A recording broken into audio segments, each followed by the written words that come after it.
ये कहानी एक दूर दराज के पहाड़ी गांव की है, जहां एक प्राचीन मंदिर था।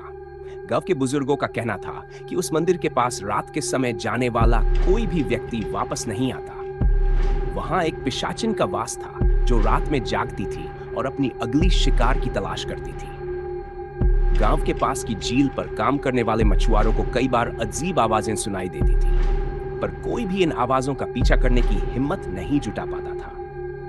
लेकिन गांव के सबसे साहसी लड़के विक्रम ने ठान लिया कि वह इस रहस्य का पर्दाफाश करेगा।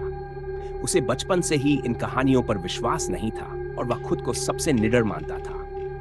एक रात जब पूरा गांव सो रहा था, विक्रम चुपचाप अपनी झोपड़ी से निकला और मंदिर की ओर बढ़ने लगा।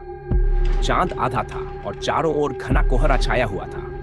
हवा में अजीब सी ठंडक थी और विक्रम के अंदर कहीं एक हल्की बेचैनी ने घर कर लिया था, लेकिन उसने अपने कदम नहीं रोके।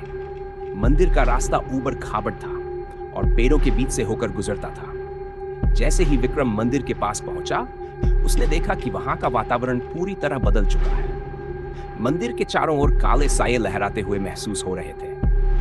विक्रम ने ध्यान नहीं दिया और मंदिर के दरवाजे की ओर बढ़ा।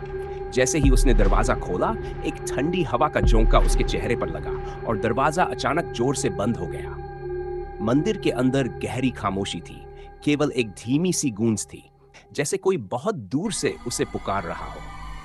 विक्रम ने सोचा कि यह उसका वहम है और वह मंदिर के मुख्य कक्ष की ओर बढ़ा, जहां प्राचीन मूर्ति स्थापित थी। वहां पहुंचते ही उसे महसूस हुआ कि उसके पीछे कोई खड़ा है। उसने पीछे मुड़कर देखा और उसकी सांसें थम गईं। एक सफेद साड़ी पहने, लंबी बालों वाली औरत खड़ी थी। उसकी आंखें लाल जलती हुई और उसका चेहरा विकृत था।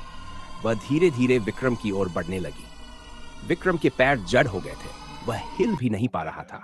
उस औरत के मुंह से धीरे धीरे हंसी की आवाजें आने लगीं, जो उसके कानों में गूंजने लगी। वह पिशाचिन थी, जिसके बारे में गांव वालों ने कहा था। उसने विक्रम की ओर हाथ बढ़ाया और जैसे ही उसने विक्रम को छुआ, विक्रम की आंखों के सामने अंधेरा छा गया। सुबह होने पर गांव वाले विक्रम को ढूंढने के लिए निकले, लेकिन वह कभी वापस नहीं आया।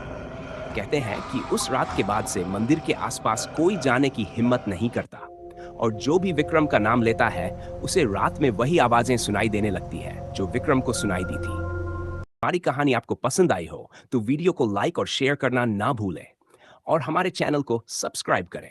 इसे अपने दोस्तों के साथ भी जरूर साझा करें। धन्यवाद।